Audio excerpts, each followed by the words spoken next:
My name is Laura Sutton and I'm 42 years old. A year ago I stood at my mother's open grave while my husband's voice came through the speaker of my phone, ordering me to leave her funeral. Put me before your mother. Come to my family gathering in an hour. 40 people heard it, the pastor heard it, my dad heard it, and my dad is not a man who shakes. But his hands started shaking over my mother's casket, and he said something so quiet I almost missed it. Let's give him what he wants. What we did 3 hours later at my mother-in-law's dinner table, this town still talks about. And that was only the beginning, because my husband thought he knew exactly who he'd been married to for 21 years. He was about to find out he'd never met her. Welcome back to calm drama stories, where women who kept the peace for decades finally tell you what the peace cost them.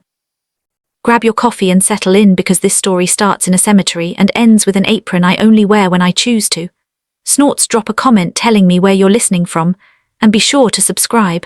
Let me take you back to that Saturday morning. I buried my mother the way I'd done everything for 21 years alone with a clipboard. I ordered the casket spray. I printed the programs. I set up 90 folding chairs in the church hall for the reception because the funeral home only provided 60. I loaded my mother's favorite hymns onto my phone because she'd asked me near the end to play them at the graveside from the little speaker she kept on her porch. My husband John helped with none of it. John was across town at his mother's house stringing patio lights for the sudden summer gathering, the annual party his family had thrown on that same Saturday for 30 years. He saw no reason a funeral should move it. The night before, while I ironed my black dress, he'd stood in the bedroom doorway with a beer and delivered his position like a manager reading a memo. Funerals are for the living, Laura, and the living I answer to are at my mother's. I remember thinking that I should write that one down because someday I'd want to remember the exact moment the last light went out. At 9 in the morning, the funeral director asked me gently whether Mr. Sutton would be riding in the family car. I said, Mr. Sutton was detained. The man had been burying this town's mothers for 30 years. He knew what detained meant. He just nodded and closed the door, and we rode to the church, past the hardware store and the flower shop, and I stared the whole way at the empty seat beside me. Within the hour, that empty seat would follow me to the front pew in front of everyone my mother had ever loved. To explain what happened at that grave, I have to show you a hook on a pantry door. My mother-in-law, Dolores, keeps 3 brass hooks by her kitchen pantry. The first holds her apron. The second holds her late husband's barbecue mitts, untouched since he passed. The third one for 21 years held mine. Nobody assigned it to me out loud. I was 19 when John first brought me to a Sutton Sunday dinner, and somewhere between the casserole and the pie, his mother handed me a dish towel, and that was that. I'd been an accountant once 3 years at Herrick, and low over in Corville reconciliations and payroll, and I was good. When Emma was born in 2006, John and his mother agreed without consulting me that Sutton wives didn't do other men's books. I gave my notice in 2007 and cried in the parking lot where no one could see. But here's the thing about women like me. We keep the skill even when they take the title. For 19 years, I did the books quietly at home for the florist, the lumberyard and Dr. Pratt's dental office. Every check went into the joint account John managed, and John reviewed that account the way a warden reviews mail. In 2014, I opened a small business checking account in my own name for client invoices, I told him, and he waved it off because money that small was beneath his attention, and every night in a green cloth ledger I'd kept since my first job, I wrote it all down, every deposit, every withdrawal, every dollar that went out wearing his name. Numbers were the one thing in that house that never lied to me. Remember that ledger. It matters later more than anyone at that party could have guessed. My mother fought colon cancer for 14 months and I was there for almost all of them. I drove her to treatment. I kept the pill sorter filled and the appointment calendar straight because that's the shape my love takes. Lists, schedules, full plates. My dad, Frank, 70 years old and married to her for 46 of them, handled the impossible part. He sat with her and stayed cheerful until he got to the truck. He gave me the cash envelope they kept for her medications because he said I was the one in the family who could make a dollar behave. I logged that envelope in the green ledger like everything else, which is how there came to be one small entry July of 2025 that I wrote down and never mentioned. $4,000 out taken by John for the initiation deposit at the Cedar Glen Golf Club. Snorts, he told me he'd put it back by Christmas. He told me his career required a membership and that my mother had more months than money. Anyway, I put my protest on the record and lost the way I always lost, quietly with the checkbook still balanced. What I remember most from those 14 months isn't the hospital smell or the wigs we laughed about. It's my mother on the back porch, thin as a sparrow, watching me carry her soup tray and saying the sentence she'd been saving her whole life. You've set the table your whole life, baby. Someday sit down at one. I told her I would. I meant it the way you mean things you've never once done. She died on a Tuesday in June. The sudden summer gathering was set for Saturday. Those two dates were about to collide and only one man in town couldn't see it coming. The church was full by 10:00. My mother had spent 30 years running the hospital laundry and 40 years running the quilting circle, and both shifts showed up. My dad stood at the door in his one good suit, shaking hands like an oak tree that had gone hollow. Still standing, nothing left inside but the shape. Emma drove in from the university, 2 hours flat, and didn't let go of my hand through the whole service. She's 20, my girl, studying to be a teacher, and she kept scanning the doors for her father with an expression I recognized and hated. Bookkeeping. She was keeping his account. In the third pew sat Carol Weber, wife of Gordon Weber, who owns Weber Mechanical, the company where my husband had spent 11 years climbing toward the general manager job. Carol had quilted beside my mother every Thursday for a decade. Remember her too. Near the back, a silver-haired man I hadn't seen in 19 years, quietly carried in extra folding chairs when the ushers ran short. James Hull. We'd worked audits together at Herrick and Low Back when I was Laura Putnam. His mother was quilting circle. He caught my eye, nodded once the way you do at funerals, and that was all. My phone buzzed during the second hymn, a text from John, running behind traffic. During the eulogy it buzzed again. Wrap it up by 2, gatherings at 4. I stood up after that and spoke about my mother's hands, and my voice held until the very last line, and I watched half the church break with me. Then we drove to the cemetery, 40 of us, under a sky so blue it felt hired for the occasion, and in my purse my phone sat like a small black landmine. Graveside was the small crowd, the real one, 40 people who had known my mother by her first name. My dad and I stood at the head of the grave, Emma between us, and I did the last thing on my mother's list. She'd asked for her hymns at the lowering. Not an organ, she'd said, just the porch speaker, like a Sunday morning at home. So I set her little speaker on the folding table by the flowers, paired my phone to it the way I'd done 100 times on that porch, and pressed play. In the garden rose up over the grass, tinny and sweet and completely her. People closed their eyes. My dad's chin came up the way it does when he's holding a load. The pastor said the words about dust, and 2 men in work gloves began to lower my mother into the ground, and the roses went down one at a time, each with somebody's whole face behind it. Emma dropped hers and whispered something I'll keep private. I was reaching for my own rose when the music cut out. For half a second there was pure silence, just birds and the ropes creaking. Then the speaker, my mother's speaker, made the bright little chirp it makes when a call comes through the phone it's paired to. And the screen in my hand lit up with his name. John. Every reflex I owned said, silence it, and my thumb, clumsy with grief, hit the wrong part of the glass. I answered him on my mother's porch speaker, at the edge of my mother's open grave, turned up loud enough to reach the back row of mourners. My husband cleared his throat. Where are you? His voice rolled out over the grave like a truck driving through a chapel, loud, irritated, echoing slightly off the headstones. I told you the gathering starts at 4. The Webbers are coming. I need my wife here. Not standing around a cemetery all afternoon. I couldn't move. 40 faces turned toward the little speaker among the funeral roses, and my husband's voice kept coming. Each word laid down clean and public like coins on a counter. For once in your life, put me before your mother. Come to my family gathering in an hour. The ropes had stopped creaking. The men in work gloves stood frozen, holding my mother halfway into the earth. I heard a shovel shift in the dirt pile. I heard someone's breath catch. I think it was the pastor. Carol Weber turned her face away and her shoulders were rigid, and I understood with a strange floating clarity that she would remember this sound for the rest of her life, and so would every other person standing on that grass. My mother had been in the hospital laundry 30 years. She used to say, "You can tell everything about a man by what he does when he thinks no one important is watching." John thought no one important was listening. He was on speaker in front of everyone who had ever loved me. I looked down at the phone in my hand. I did not scream and I did not explain because there is a kind of tired that arrives past anger, and it is very, very calm. "I heard you, John," I said, and I ended the call, and the hymn came back on soft and oblivious right in the middle of the verse about walking and talking in the garden. Nobody moved, and then I saw my father's hands, and that is when this story truly begins. My father is a retired machinist, 41 years at the same shop, micrometers and lathes, a man who measures twice and speaks once. I had seen him angry maybe 3 times in my life, and every time it looked like this, total stillness, except the hands. His hands were shaking like a man holding a live wire.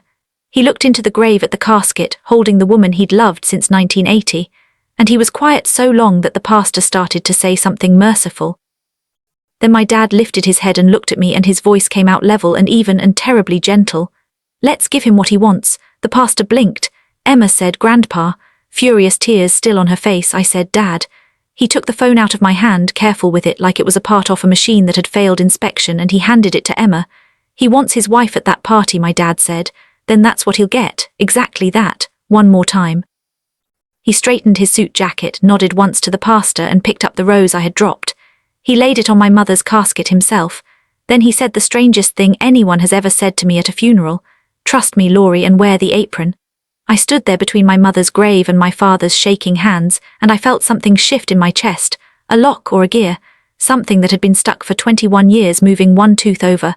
40 people watched us walk to the car. None of them knew what my father was planning. To be honest, neither did I, but I got in and I gave him the only answer I had left. "Okay, we buried my mother first, all of it. The last hymn, the handshakes, the castles loaded into trunks at the church hall. John's 1-hour deadline came and went while I hugged 40 people goodbye. And I did not hurry. It was past 4 when we finally drove the 20 minutes to Dolores's house in our funeral clothes. All 3 of us. My dad at the wheel of his Buick with his jaw set like a sundae. Emma leaned forward from the back seat. "Grandpa, if you're about to fight him, nobody's fighting anybody," my dad said. "Your grandmother didn't raise brawlers." He glanced at me sideways, and there it was, faint but alive. The dry little spark my mother married him for. "Laurie, 21 years that man's treated you like staff. Today, he ordered the staff to report to the party. He let that sit. So we're not going to fight him, sweetheart, we're going to resign." I looked out the window at the town going by, the pharmacy, the ball field, the church where I'd been married at 21, and I understood the whole shape of it at once, and my heart started pounding in a way that had nothing to do with fear. He was offering me the door, but how I walked through it, that part belonged to me and I already knew. No screaming, no scene he could retell later as proof I was hysterical. John wanted a wife who serves. He would get a full shift, executed to the letter, flawless to the last fork, and then he would learn what every employer learns eventually. The ones who never complain are the ones who are already gone. "One condition," I said. "Nobody says a word in there unless I do." My dad nodded like we'd shaken hands on a contract. Emma looked back and forth between us, half terrified, half something else, I'd say proud. We pulled up to the curb behind 15 parked cars. Laughter floated over the fence with the smell of brisket. My hands were steady. I want that on the record. My hands were steady. 30-some suts and neighbours filled that backyard. Sundresses, sears, sucker, pastel, everything. And then the 3 of us coming through the gate in black like a bill arriving at a birthday party. Conversation dipped. John saw me from the drink table, and his face did a thing I'd watched for 2 decades. A flash of panic gone in half a second, plastered over with the salesman's smile. "There she is," he called out, arms wide. "She made it, everybody." A few people clapped uncertainly, the way you clap when you can't tell if you're at a celebration or a hearing. Dolores appeared on the porch steps in her hostess apron, took in my funeral dress, my father, my daughter, and did not blink. 71 years old and not one blink. "Well," she said, "you're late, dear. The trays won't carry themselves." And there it was. The whole marriage, the whole family in one sentence, served at room temperature. I walked past her into the kitchen I knew better than my own, and I took my apron off the 3rd hook and I tied it over my funeral dress. Last time I told the hook. Then I worked deviled eggs out to the long table. Brisket sliced and fanned on the good platter. Iced tea refilled, lemon wedge, no seeds. I moved through that party in dead silence, precise as payroll, my black dress underneath the gingham like a signature under a contract, and I never once smiled. My dad and Emma did exactly what we'd agreed. They sat 2 chairs, dead center, guests of honor at their own occupation, hands folded, touching nothing, watching me serve. It took the yard about 20 minutes to feel it. Laughter kept starting and dying, and John began to sweat. By the time I brought out the peach cobbler, the party had gone quiet enough to hear the ice melt. 30 people pretending to chat, every eye tracking the woman in funeral black, moving through them with dessert plates, flawless and silent as a hearse. Dolores held court at the head of the long table, working hard at normal. John stood behind her chair with a beer he wasn't drinking, watching me the way you watch weather. I served the last plate. I set the coffee down by Dolores's cup, cream on the left, the way she trained me in 2005, and then in front of the entire Sutton family, I reached back and untied the apron. I folded it twice into a neat gingham square, and I laid it on the table in front of my mother-in-law like a delivered parcel. "Laura," she said, low, a warning. I didn't answer her. I was already working the wedding ring off my finger, 21 years. It left a groove like a lathe mark, and I placed it in the middle of the empty silver serving tray, where it rang once, small and bright against the crumbs of my last shift. I slid the tray down the table to my husband. The whole yard heard it scrape. John stared at the ring, then at me, and his mouth opened, and what came out was pure instinct. The truest thing he ever said: "You don't get to quit on this family." I looked at him, the drink table, the lights he'd strung while I printed funeral programs, the mother watching me with her spine straight as rebar, and I felt 21 years close behind me like water over a stone. "You can't fire me, John, I don't work here anymore." Then I walked. My dad rose, and this is the part the town still tells. He pushed his chair in neatly, machinist to the end. Emma grabbed my purse. The gate clicked shut behind us, soft as a decimal point. By the time we reached the car, my phone had started to buzz, and it did not stop for 3 days. I moved into my old bedroom at my dad's house that night with one suitcase and my mother's porch speaker. If you think the hard part was over, you've never left a man who owns all the keys. It took John exactly 2 days to remind me who'd been holding the money. Monday afternoon at the pharmacy counter picking up my blood pressure refill, my debit card declined. The girl at the register, a former student of Emma's grade, tried it 3 times out of kindness. Declined. Tuesday the banking app wouldn't take my password. Wednesday John texted that my car, the one I'd driven to chemo for 14 months, titled in his name like everything else, needed to come back for maintenance. He'd already put himself before everything else. Now it was just official.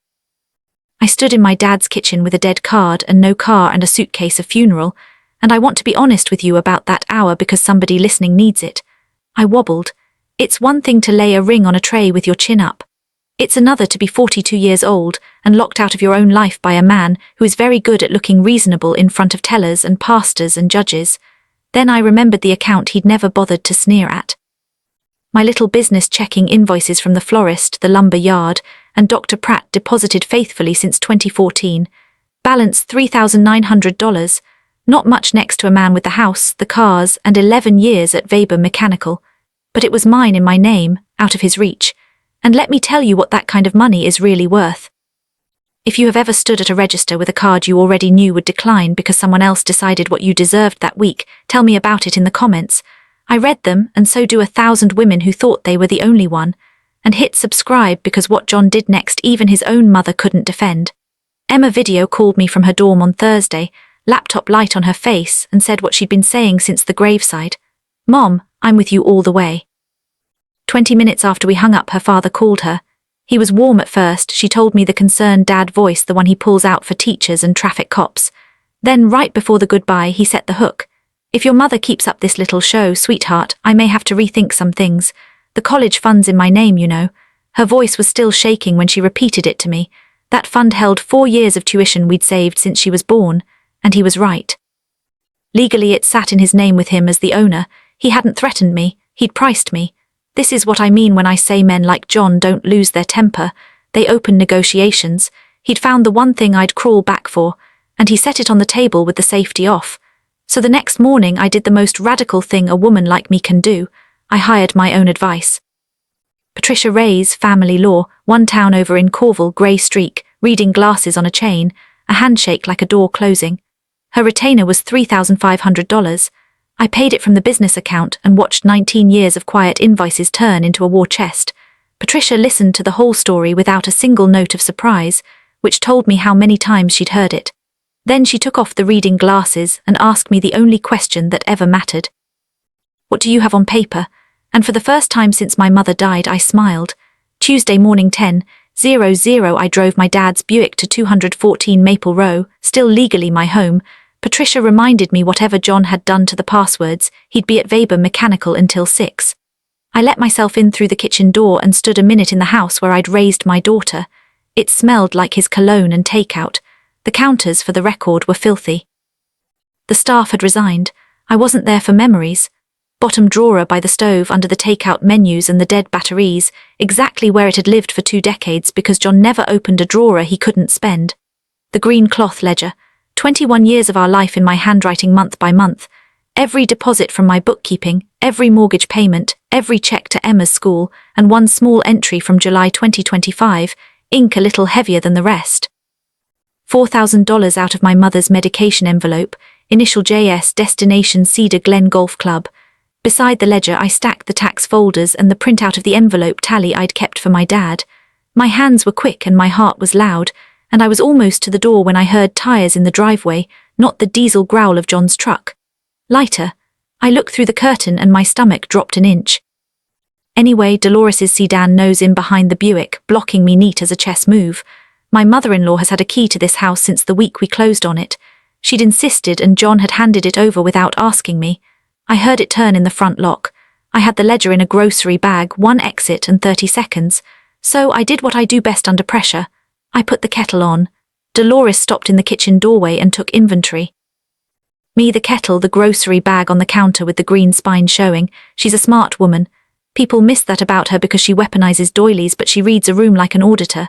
Toe domestic. Are you robbing the house, dear? Collecting my paperwork, I said. Chamomile or nothing, that's what's left. We stood on opposite sides of that kitchen island like two countries with a long border, and she studied me. He won't forgive you, she said. The party, the little performance with the tray. Sudden men don't forgive public things. I know, I said, I'm not asking. Something moved behind her eyes. Then I'd call it respect if the word didn't embarrass us both. She looked at the ledger's spine and I braced. Instead, she said, quiet and flat like a fact of weather. Every marriage runs on someone's back, dear. Mine ran on mine, yours ran on yours, that's not cruelty. That's how a house stays standing.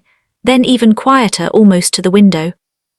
The day I buried my father, I had a roast on Harold's table by 6:00. Nobody asked me either. The kettle clicked off. Neither of us moved to pour. For one strange moment I saw her clearly. 23 years old in 1978.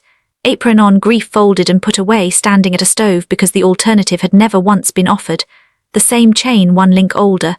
Then the most shut like a screen door. Take your book and go, she said. I took it. And here is the piece I didn't learn until much later. She never told John I'd been there. I've stopped trying to decide what that was. Mercy has a quiet cousin and its name is recognition. Here's something they don't teach you about small towns.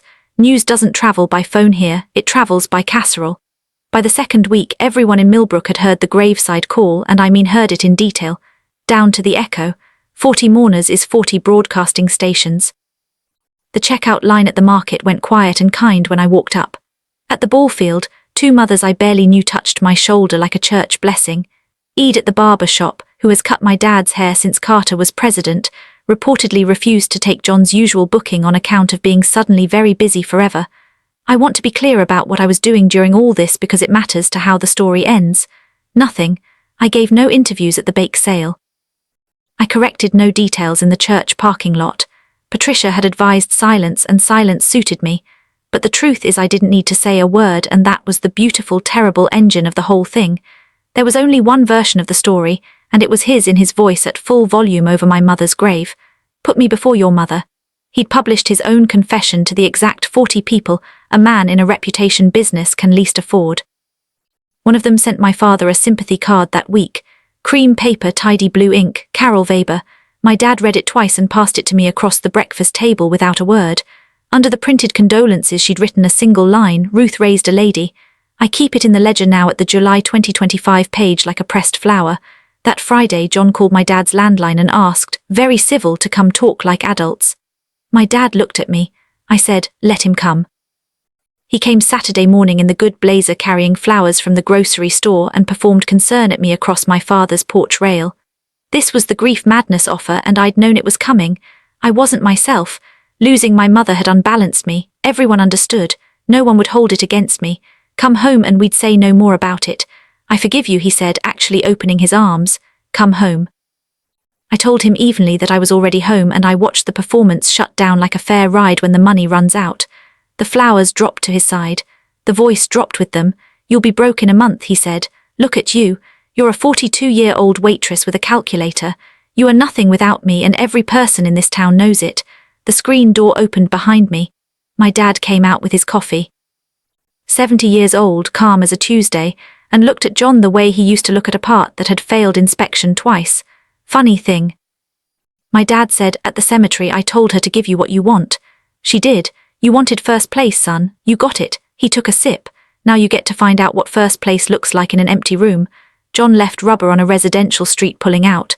That evening, Dolores's sedan pulled up and she handed me a still warm casserole and an ultimatum in the same motion. Come home by Sunday or you're nothing to this family. I set the dish gently back in her hands.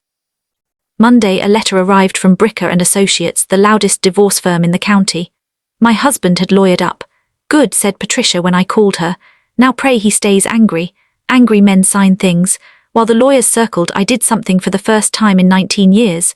I applied for a job under my own name. Herrick & Lowe, the Corville accounting firm where I'd started at 20, had a junior staff opening, the kind of posting meant for somebody's granddaughter fresh out of school, not a woman with a 19-year gap on her resume and a funeral in her recent history. The office manager gave me the standard skills test, 90 minutes, bank reconciliations and payroll scenarios, and set me in the little glass conference room with a bottled water and visible pity. I finished in 40 minutes. She checked it twice, then went and got a partner, and the partner asked carefully where I'd been working. A private household, I said, 21 years, no sick days. On my way out through the lobby, a silver-haired senior manager looked up from the copier and 19 years fell off the calendar. James Holt. He didn't make it strange or soft. He said, Laura, you trained half this floor on reconciliations. To the office manager more than to me, nodded like the matter was settled and went back to his copies. The call came the next morning. Junior staff accountant, $21 an hour, start Monday.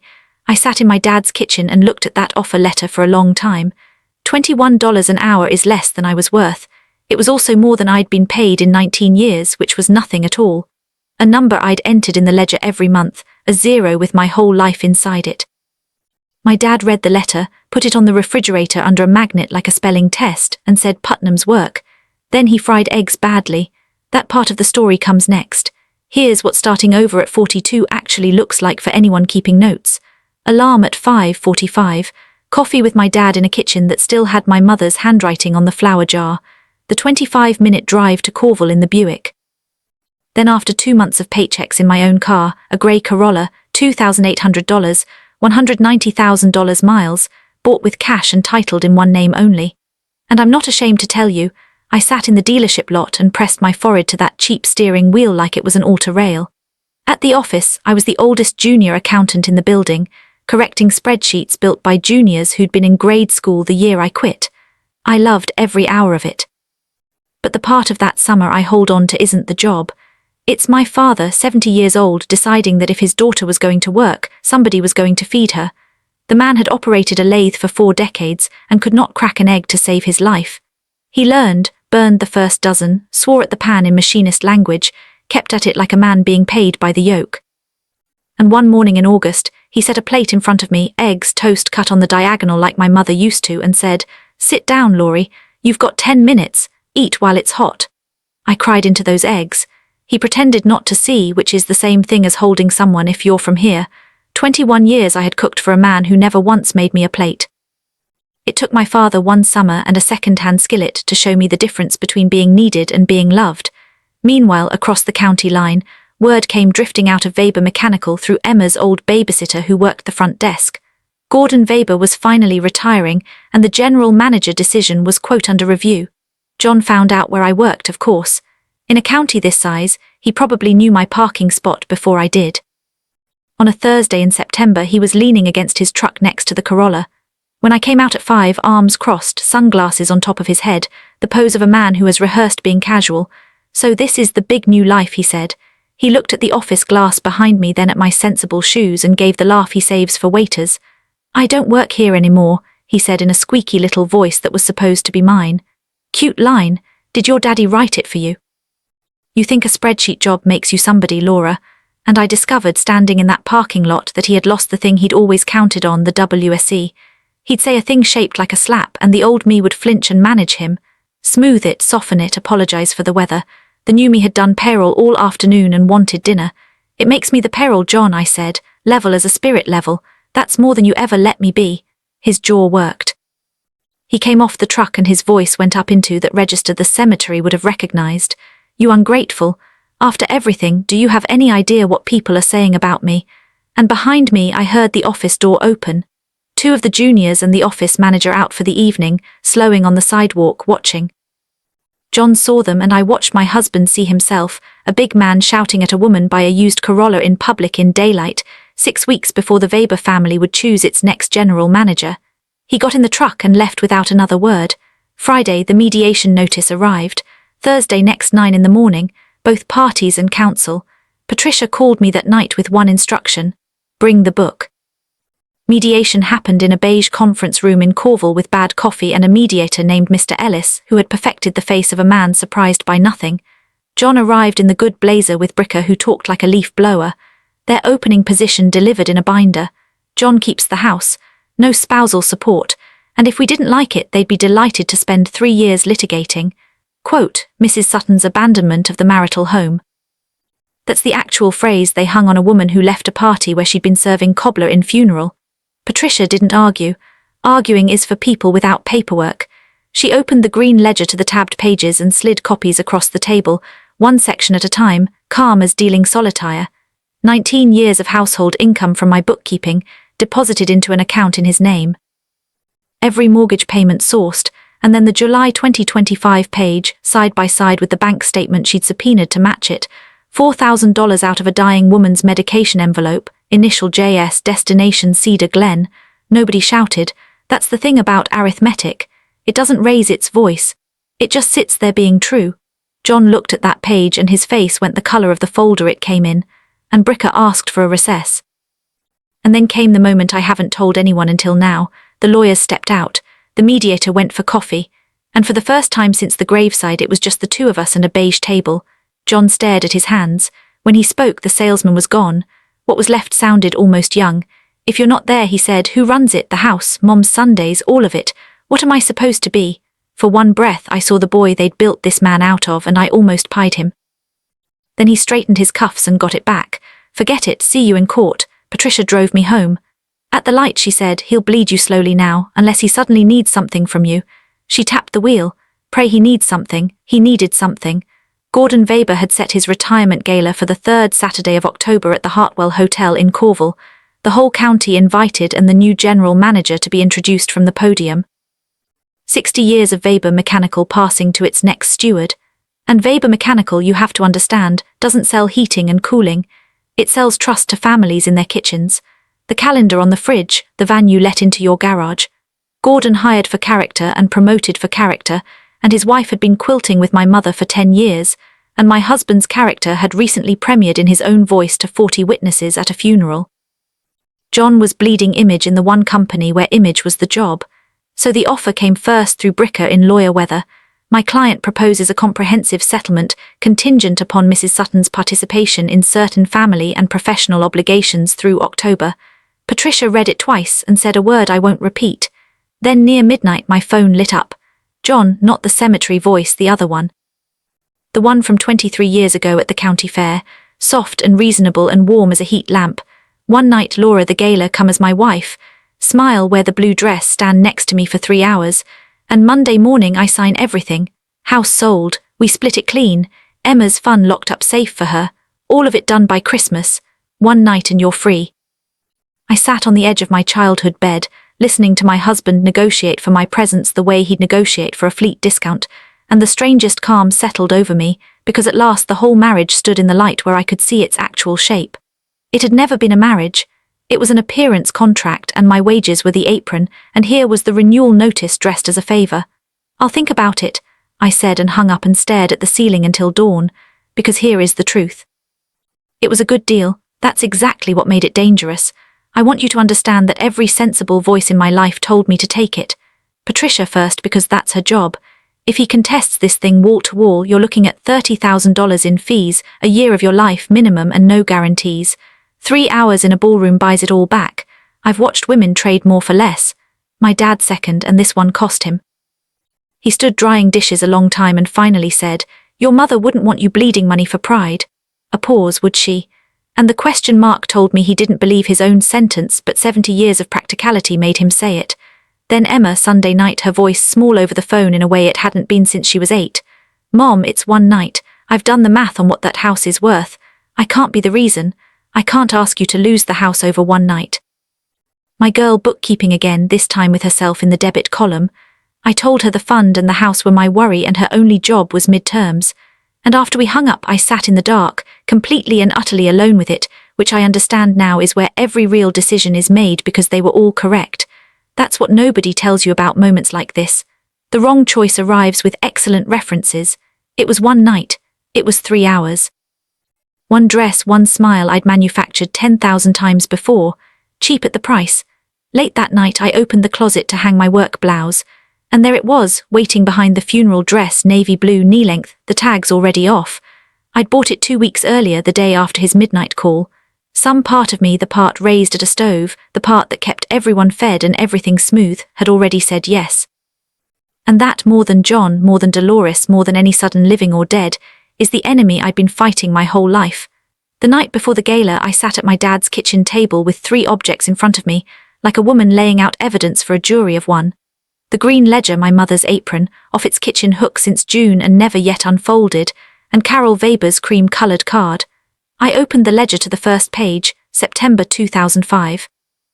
My handwriting at 21, careful round loops, so eager to get our brand new life exactly right. Groceries, rent, a line item that stopped me, gift, Dolores, serving tray, and the price. Because even then, even in the honeymoon, I was already accounting for that family's silver. 21 years of pages between that girl and me. She thought the ledger was a love letter, that keeping everything balanced was the same as keeping everyone safe. Every page after her proved something different, and I had never once let myself read the proof. My mother's voice came to me then the way it does, not mystical, just remembered. Porchwarm, you've set the table your whole life, baby. Someday sit down at one. And sitting there I finally did the one piece of math nobody had asked me for. The house was worth a number. The legal war was worth a number. But its one night had been the price of admission my entire life.